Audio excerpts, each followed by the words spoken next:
السلام عليكم ورحمة الله وبركاته. الحمد لله رب العالمين، والصلاة والسلام على رسول الله وعلى آله وصحبه أجمعين. أما بعد، ejo twarebeye hamwe umuryango wa mbere ujyanye n'igisibo kitabu siyam. Muri iyo kitabu siyam harimo umuryango witwa umuryango ukurikira babu sawmi fi safari. Babu sawmi fi safari, uyu ni umuryango wo gusiba kuri ku rugendo.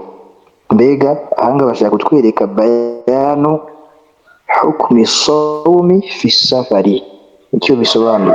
Babu sawmi fi safari, uyu ni umuryango wo gusiba mu rugendo, bisobanuye fihi bayanu hukmi sawmi fi safari, ni ukugaragaza umwanya bifite muri isilamu gusiba kuri ku rugendo. Ese bifite uwuhe, bifite mwanya ki muri isilamu?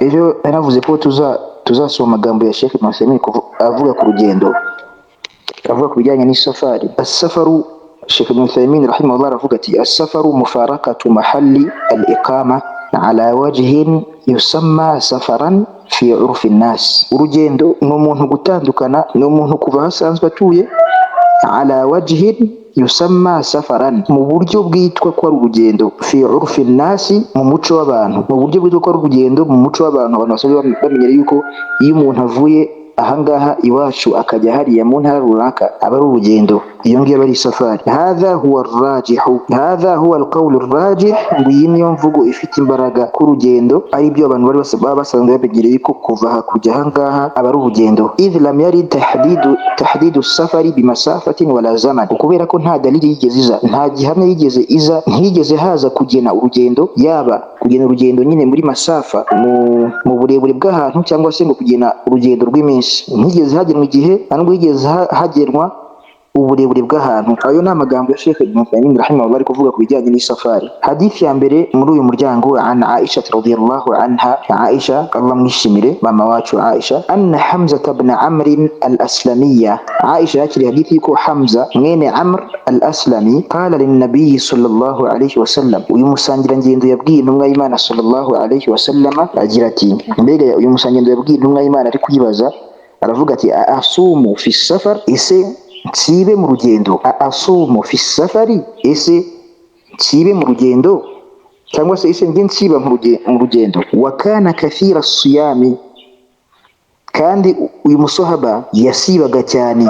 Wa kana kathira siyami, yakundaga gusiba cyane, yari umuntu uhozaho igisibo cyane. Igisibo kivugwa ahangaha ni ibisibo by'umugereka, nibyo yakundaga guhozaho cyane, kubera ko abantu bihuriye kuri Ramadani. Rero yakundaga gusiba cyane uyu musahaba. Fakala, intumwa y'Imana sallallahu alayhi wa sallam iramusubiza igira iti, in shi'ta fasum, nushaka ujya usiba.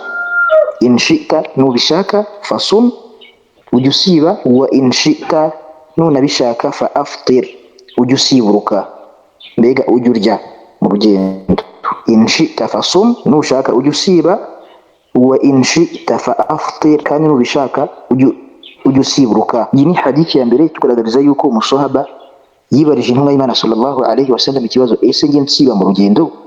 Kandi umusahaba nkuko wakiriye hadith bivuga, wa kana kathira siyam, yuko yakundaga gusiba cyane. Intumwa y'Imana sallallahu alayhi wa sallam yaramubwiye iti, in shi'ta fasum, nubishaka ujya usiba. Wa in shi'ta fa aftir, kandi nubishaka ujya usiburuka. Iyo ni hadith ya mbere muri uyu muryango. Hadith ya kabiri, an Anas ibn Malik radiyallahu anhu, biturutse kwa Malik radiyallahu an Anas mwene Malik Allah mwishimire, qala, yaravuze ati, kunna nusafiru ma'a an-nabiy sallallahu alayhi wa sallam, ngo twari twakoze urugendo n'intumwa y'Imana sallallahu alayhi wa sallam. Kunna nusafiru ma'a an-nabiy sallallahu alayhi wa sallam, twari twakoze urugendo n'intumwa y'Imana sallallahu alayhi wa sallam. Falam ya'ib as-sa'imu ala al-muftir, biba bakoze urugendo n'abantu barasiba muri urwo rugendo. Falam ya'ib as-sa'imu ala al-muftir, wasibye ntiyigeze aveba utasibye.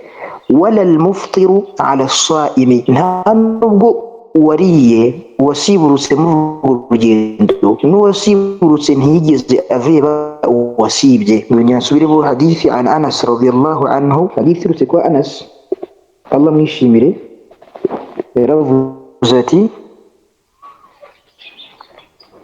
كنا نسافر مع النبي صلى الله عليه وسلم twakoze urugendo n'intumwa y'Imana sallallahu alayhi wasallam abantu barasiba bari basibye falam ya'ibi as-sa'imu ala al-muftir wasibye ntiyigeze anenga wasiburutse wala al-muftiru ala as-sa'im nta nubwo wasiburutse yigeze anenga wasibye. Iyi ni dalili igaragaza yuko umuntu yakoze urugendo ushatse yasiba n'ubishatse yasiburuka agakoresha uruhushya yahawe na Allah subhanahu wa ta'ala. An Abi Darda radiyallahu anhu qala, hadith turutse ko Abu Darda Allah mwishimire yaravuze ati kharajna ma'a rasulillahi sallallahu alayhi wa sallam fi shahr Ramadan, twakoranye n'intumwa y'Imana sallallahu alayhi wa sallam mu kwezi kwa Ramadan fi harrin shadidin, mu bushyuhe bukabije, ubushyuhe bukomeye cyane, kuvuga hari hashyushye cyane.